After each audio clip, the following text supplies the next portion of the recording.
Shark tank का दोगलापन तो देखिए। बात करते हैं कि हम तो बिजनेस शो है, पर हरकतें इंडियन आइडल और रोडीज वाली। कहने को शो का ऑब्जेक्टिव यह है कि भैया बिजनेसमैन की मदद करेंगे, एंटरप्रेन्योर को आगे बढ़ाएंगे, हेल्प करेंगे, गाइड करेंगे।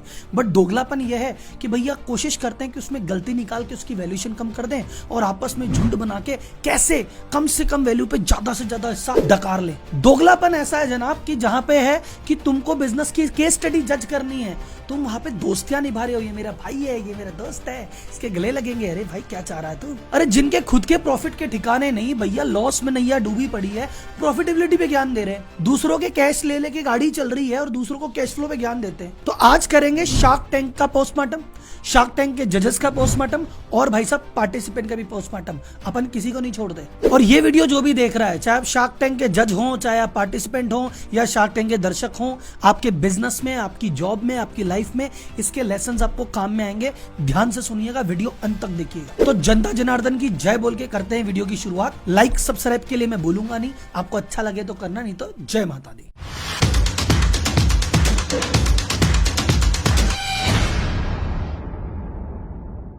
तो बात करते हैं वीडियो के पहले हिस्से की, शार्क टैंक के शो का दोगलापन। शार्क टैंक सीजन 2 किसी भी लिहाज से भाई साहब बिजनेस शो तो लग ही नहीं रहा। ये तो इंडियन आइडल का या रोडीज का सेट लग रहा है। यहाँ पे पार्टिसिपेंट आके जीवन की दुख भरी कहानी सुना रहे हैं, जज कह रहे हैं साहब हम भी रो रहे हैं, पीछे कभी बैकग्राउंड को एकदम ऐसा पीला सा कर देते हैं, एक सैड सा म्यूजिक बजा देते हैं, बैकग्राउंड का कलर बदल देंगे, अजीब सी आवाज ला देंगे, रोने जैसा मूड बना देंगे। कोई एक फूड प्रोडक्ट है तो एक एक आदमी को खाता हुआ दिखाएंगे, फिर एक एक आदमी के एक्सप्रेशन दिखाएंगे, वाह जी मुझे ऐसा लगा, तू तेरा खा ले मेरा खा ले। अरे भाई बस करो। और इससे भी मन नहीं भरेगा।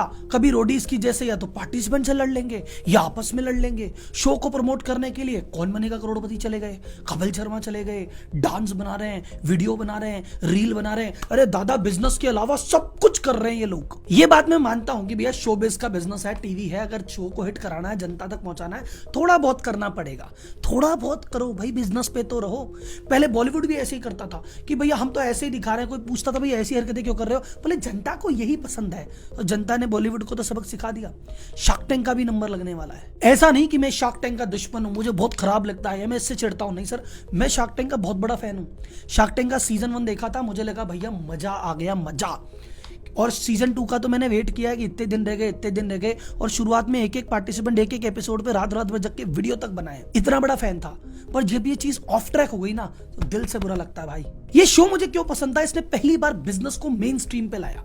बाप बेटे खाने की टेबल पे बैठ के बिजनेस की बात कर रहे हैं। भाई साहब 4 जने पार्टी में बैठ रहे हैं तो पॉलिटिक्स को छोड़ के बिजनेस की बात हो रही है। स्टार्टअप को धीरे धीरे एक्सेप्टेबिलिटी मिलने लग गई थी, दुनिया बात करने लग गई थी, रन रेट क्या होता है, वैल्यूएशन क्या होता है, स्टेक क्या होता है, बिजनेस मॉडल पे चर्चा हो रही थी। तो पूरे देश में एक ऐसा माहौल बन गया था, जो कहते हैं आर्थिक प्रगति के लिए माहौल जरूरी होता है। लेकिन इस शो ने जो माहौल बनाया था वो पूरा एकदम से फुस कर दिया।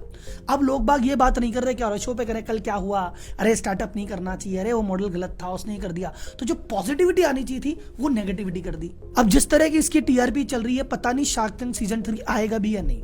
लेकिन अगर वो आता है तो मेरी हाथ जोड़ के मेकर से रिक्वेस्ट है, और आप लोग फॉरवर्ड करके इस वीडियो को पहुंचा देना, किसी तो मेकर तक पहुंचे कि भाई साहब एकदम प्योर बिजनेस शो दे दो, फिर देखो तुम्हारी टीआरपी कैसे रिकॉर्ड तोड़ती है। क्योंकि देश जग गया है भाई साहब, बिजनेस के बारे में जानना चाहता है, सीखना चाहता है।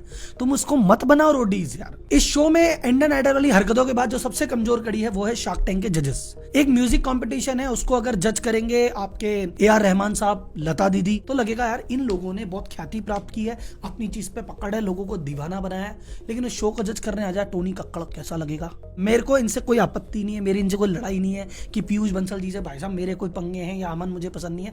सारे शार्क पसंद है, अपना अपना काम इन्होंने बढ़िया किया है। पर अभी इनको मार्केट में खुद को प्रूव करना बाकी है। ये पार्टिसिपेंट से जब ये बात पूछते हैं कि भैया आप ये बताइए आपका प्रॉफिट पिछली बार कितना था, आपकी बार कितना है? अच्छा प्रॉफिट नहीं है, अरे छी छी छी छी छी, प्रॉफिट कैसे नहीं है आपका? अरे भाई ये क्या बात है? अरे कैश फ्लो नहीं है, ओ कैश बर्न कर रहे हो, कितना महीने का? 1 लाख रुपए का? अरे नहीं नहीं ये तो ज्यादा है। अरे आपके बिजनेस में तो बहुत काम बाकी है, मुझे लगना पड़ेगा। तो तो मैं तो अभी नहीं कर पाऊंगा। अरे अगर इसके बिजनेस में बहुत काम बाकी है तभी तो ये तुम्हारे पास आया है, पैसे भी लेने आया है, गाइडेंस भी लेने आया है। तुम क्या चाहते हो? जिस बिजनेस में कोई काम बाकी ना हो, पहले कैश आ रहा हो, पहले प्रॉफिट आ रहा हो, वही इन्वेस्ट करें। तो फिर क्या बात हुई भाई साहब। और अगर आप ऐसा करते हो तो ऐसा बोलो कि मैं तो खुद भी बिजनेस मेरा प्रॉफिटेबल है और मैं प्रॉफिटेबल में करता हूं। खुद ने तो लंका लगा रखी पूरी, यही तो दोगलापन है। पीयूष बंसल जी 2010 में आपने कंपनी चालू की थी, 2023 हो गए, 13 साल में अपना तो प्रॉफिट आया ही नहीं। 102 करोड़ का लॉस तो सिर्फ इस साल था, 13 साल का लॉस मिला लो तो भाई साहब कितना ज्यादा हो जाएगा। आपके हमारे नए शाख आए अमित जैन जी, उनका प्रॉफिट 250 करोड़ रुपए का लॉस है। ऐसा थोड़ी कंपनी 2 साल पहले चालू हुई कि आ जाएगा, 10 साल से ऊपर हो गया यार कंपनी को। आपकी शुगर कॉस्मेटिक 75 करोड़ के लॉस में बैठी है और बात करी कैश फ्लो चाहिए, प्रॉफिट चाहिए, ये चाहिए। अरे तुम्हारे पास तो लाओ पहले। एक शाख जो सबका फेवरेट भी है, मेरा भी फेवरेट, अमन गुप्ता, वो एक बंदा है जिसने इंडस्ट्री को डिस्टर्ब भी किया, प्रॉफिट भी कमाया। बहुत ज्यादा प्रॉफिट नहीं है पर एटलीस्ट इनसे कंपेयर करोगे तो ठीक है, जज करने की पोजीशन में है और काफी हद तक भाई साहब मोटिवेट भी करता है। उसके बाद आते हैं नमिता थापर, उनके तो इस लिस्ट से मैं आउट कर रहा हूं, she is out from the list. बोले क्यों? बोले वो एक्सपर्टाइज ही नहीं है, वो तो उन्होंने कंपनी चालू नहीं की, वो तो कंपनी की फाउंडर ही नहीं है, वो तो पापा ने चालू की, वो तो पापा की परी है। अनुपम भाई भी प्रॉफिट लॉस कभी डिस्क्लोज नहीं करते। इधर भाई साहब हमारे अश्नीर जी का भी लॉस था, उनपे भी दुनिया भर के क्लेम लग गए। वैसे बंदा सॉलिड था भाई साहब, कुछ भी कहना। मामाअर्थ का आप देख ही रहे हो कि आईपीओ लाने की जैसी बात की भाई साहब हड़बड़ी मच गई, शायद पता नहीं आईपीओ आए बिना आए, और आईपीओ आएगा भयंकर वाला फ्लॉप होगा, ध्यान रखना, लगा मत देना पैसे। तो यहाँ पे बैठ के 20, 25, 50 लाख की फंडिंग करते हैं, जैसी शो का पैकअप होता है भाग के खुद की फंडिंग के जुगाड़ में लग जाते हैं। कौन सा ऐसा धंधा चल रहा है जिसके बेसिस पे आपने कहा ये जज है? जज आपको बनाने सर संजीव भगचंदानी जी, लीजेंडरी हैं, कितनी कंपनियों में इन्वेस्ट किया उन्होंने, किस तरह से कंपनियां बिल्ड कर रहे हैं। कामत ब्रदर्स जो है, जीरो से उसको किया प्रॉफिटेबल, इतनी मस्त कंपनी चला रहे हैं। ऑफ बिजनेस के हमारे आशीष मोहपात्रा है, जोहो के हैं। तो कुल मिला के ऐसी कंपनीज जिन्होंने जीरो से बिल्ड की, मार्केट को डिस्टर्ब किया, प्रॉफिट कमाया, एक अच्छे वैल्यूएशन पे बैठे हैं खुद के दम पे, ऐसे लोगों को तो बुलाओ भाई साहब। लेकिन बात क्या है कि ये जो जिन लोगों के मैंने नाम लिए ना, इनके धंधे इतने बढ़िया चल रहे हैं कि ये फिर इनके पास शो पे आने का टाइम नहीं है। ये शो के जैसे नखरे नहीं करेंगे, ये केबीसी कपिल शर्मा जाके ये नहीं करेंगे। इनका काम धंधे हैं, इनको काम धंधा संभालना है। जिनके पास काम धंधा नहीं है वो ऐसी चीजों में लग रहे हैं कि यार चल कोई नहीं, अपना चले ना चले, इतनी सारी कंपनियों में अगर ले लेंगे तो कहीं ना कहीं चल जाएगी, फिर बाद में आके जुड़ जाएंगे। तो अगेन मैं दोबारा रिपीट कर रहा हूं, मेरा इनसे कोई पर्सनल पंगा नहीं है। बहुत अपनी अपनी जगह कॉन्सेप्ट अच्छे हैं, अपनी अपनी जगह कंपनियां अच्छी है, लेकिन एक राइट रोल मॉडल नहीं है। अगर इनको शार्क टैंक के जजेस देख के दुनिया इनके बारे में जब इंटरव्यू पढ़ती है, इनकी हिस्ट्री देखती है, क्या कहेगी? अरे लॉस में है तो लॉस में बिजनेस करना कोई बात नहीं, चलता है। वैल्यूएशन का गेम खेलो, लॉस का गेम खेलो। गलत मैसेज जा रहा है ना। बिजनेसमैन में ये मैसेज जाना चाहिए कि नहीं भैया प्रॉफिट, वैल्यूएशन का गेम नहीं, प्रॉफिट का game. Last but not the least, अब आएंगे हम पार्टिसिपेंट के दोगलेपन पे। आप बोलोगे सर जी इन मासूमों के पीछे क्यों पड़े हो? सर मैं आपको बात बताऊं, ऐसा नहीं कह रहा कि इनका दोगलापन या ये गलत है, इनके कुछ सोच में गड़बड़ है, माइंडसेट में गड़बड़ है, वो गड़बड़ ठीक कर देते हैं। हमारा इंडियन माइंडसेट क्या है, हमारा एजुकेशन सिस्टम ही इतना रद्दड़ है कि भाई साहब आदमी को लगता है कि अगर कुछ कर रहे हैं ना तो जीतना जरूरी है, सर्टिफिकेट जरूरी है, मेडल जरूरी है। तो शार्क टैंक पे आए हैं तो डील लेना जरूरी है, खाली हाथ चले गए तो बेइज्जती हो जाएगी। ऐसा कछु नहीं होता भाई साहब। आप नेशनल टीवी पे आ गए, दुनिया आपको जान गई है, आपका प्रोडक्ट अगले दिन से ही खटाखट बिकेगा। मार्केटिंग करने आए थे, मार्केटिंग आपकी हो चुकी है, डील लेना जरूरी नहीं है। जब तक आपको अपने मतलब का, अपने जो अपनी कंपनी की वैल्यूएशन मान के आए हो या जिसको जस्टिफाई कर रखे हो, जब तक वो अमाउंट नहीं मिलता, जब तक वो परसेंटेज नहीं है, तब तक डील करने की जरूरत नहीं है। वहां जाके दबाव में आ जाते हैं कई लोग कि नहीं सर कर लो, कुछ तो कर लो, अरे प्लीज आप कर लो, अरे दोनों मिलके कर लो। ऐसे क्यों आ जाते हो पोजीशन में? आप बिजनेसमैन हो, आप बिजनेसमैन हो, वो भी बिजनेसमैन है, बराबरी की बात है। वो पैसे दे रहा है तो आप कंपनी का शेयर दे रहे हो, तो आप में बराबरी के आदमी है। तो ये जो दबना वाली बात है या जो खुद को अंडर कॉन्फिडेंट मानते हो ना, ये चीज है भाई साहब। एक तरफ तो आप कहते हो, मैं आपको यहाँ पे दोगला क्यों बोल रहा हूँ, एक तरफ तो आप बिजनेस चालू किया है, हिम्मत दिखाई है, कॉन्फिडेंस दिखाया है, लड़ने की दिखाई है, यहाँ पे आके फेल हो गए क्यों? डरना नहीं है भाई साहब किसी से भी। वैसे तो I am a chartered accountant, management consultant and business coach.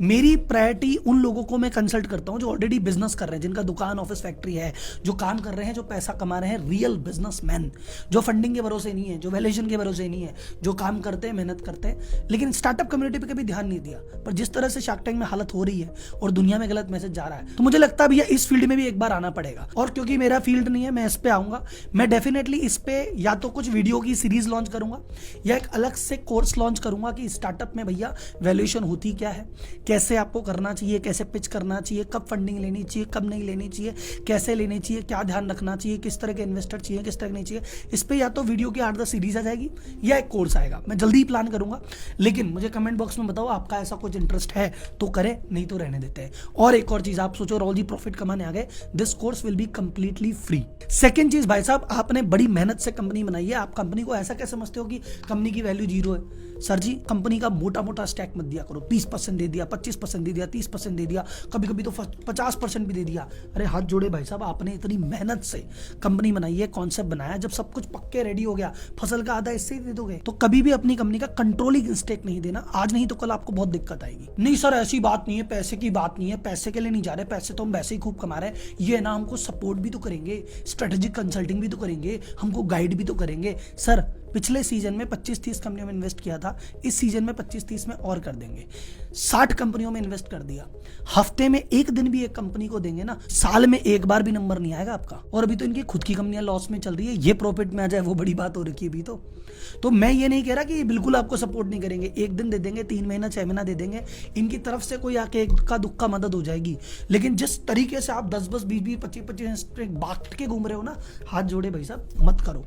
और अगर बांटना ही है थोड़ा रुक जाओ, अभी ट्रैक्शन डेवलप करो, कुछ समय बाद जब आज आपकी कंपनी 5 करोड़ रुपए अगर लेने आए हैं, 1 साल रुक जाओगे और थोड़ा ट्रैक्शन दे दोगे ना, वही 5 करोड़ की चीज 25 करोड़ में भी लेने आएंगे। बस जल्दी मत पहुंचा करो, जल्दी मत करो, धीरे धीरे बिल्ड करो। सेकेंड चीज, अपनी वैल्यूएशन तुक्के में मत किया करो। किसी प्रोफेशनल आदमी, अपने सीए के पास या किसी ऐसा बंदा जो स्टार्टअप कम्युनिटी में एक्टिव हो, जो एंजल इन्वेस्टर हो, जो बंदा इन चीजों को समझता हो, उसके पास जाया करो। हवा में उठ के आ गए, हाँ जी सारी मेरी कंपनी की वैल्यूएशन 3 करोड़ रुपए है साहब, मेरे को 30 लाख रुपए चाहिए 10% के लिए। सर जी आपका प्रॉफिट कितना है मैडम? बोले हमारा प्रॉफिट है 50 लाख। अरे तुम्हारा 50 लाख का प्रॉफिट है तो तुम 30 लाख रुपए के लिए 10% स्टेक देने को आ गए, तुम 30 लाख रुपए तो 5-6 महीने में वैसे ही कमा लोगे। तो जो चीज 6 महीने में वैसे ही कमाई जा सकती है, उसके लिए 10% कंपनी दे रहे हो। कंपनी का वैल्यूएशन तो ढंग से करना सीखो। अच्छा उसके बाद भी इनको चैन नहीं है कि अच्छा एक आदमी तो सोचे तो वैसे ही कम कर रहा, नहीं उसको 3 को भी 1.5 पे लेके आएंगे, 1 पे लेके आएंगे, फिर इन्वेस्ट करेंगे। इनमें तो दया धर्म नहीं है भैया, नाम इनको शार्क दिया है, ये तो खून चूसेंगे तुम्हारा। तुम चुसवाने क्यों जाते हो यार आगे से? ऐसे हम जाके उसकी प्लेट में लेट जाते हो, जब भी खा जा, फिर तो आदमी खाएगा ही नहीं यार, फिर उनकी कहाँ गलती है? तो कुल मिला के वीडियो की समरी क्या है कि भैया शार्क टैंक के जो मेकर्स हैं, प्रोड्यूसर्स हैं, हाथ जोड़ के विनती, सर जी इसको रोडीज मत बनाओ, प्योर शो बनाओ, आप देखो ऑडियंस कैसे इसको उठाती है। सेकंड चीज, जजेस से कोई दिक्कत नहीं, अपने बिजनेस को प्रॉफिटेबल लेके आओ। और अपना बिजनेस प्रॉफिटेबल में नहीं है तो कम से कम सामने वालों से आशा मत करो। अगर किसी बंदे का कैश बर्न हो रहा है तभी तो आया, सपोर्ट करो। कई बंदा प्रॉफिट में नहीं है, उसके बिजनेस में काम मांगता है, तभी तो आया, अरे सपोर्ट करो। और नहीं कर सकते तो भाई साहब उन आदमियों के लिए जगह खाली करो जो कर सकते हैं। और पार्टिसिपेंट भैया अगली बार बहुत ज्यादा कॉन्फिडेंट होकर आना। तो वैसे इनकी हरकतें लग रही नहीं है कि आपकी बात सोनी इनको सीजन 3 का चांस देगा, लेकिन अगर दिया तो मेरा बेस्ट ऑफ लक है। भगवान करे शो सुधरे, भगवान करे जज सुधरे, और भगवान करे पार्टिसिपेंट सुधरे। और नहीं तो भाई साहब ये जो बिजनेस के एनालिसिस हैं अपने चैनल पे तो होते ही रहेंगे। सब्सक्राइब करने के लिए मैं नहीं बोलूंगा, क्योंकि आज सब्सक्राइब कर दोगे कल वीडियो देखोगे नहीं, मुझे चाहिए ही नहीं। अगर मेरी 10 वीडियो देख के आपको लगता है बंदा पसंद है, रेगुलर देखेंगे तो सब्सक्राइब करना। ये एक वीडियो देख के चले जाओ ना तो सब्सक्राइब मेरे को चाहिए नहीं। जनता जनार्दन को एक बार फिर जय हिंद।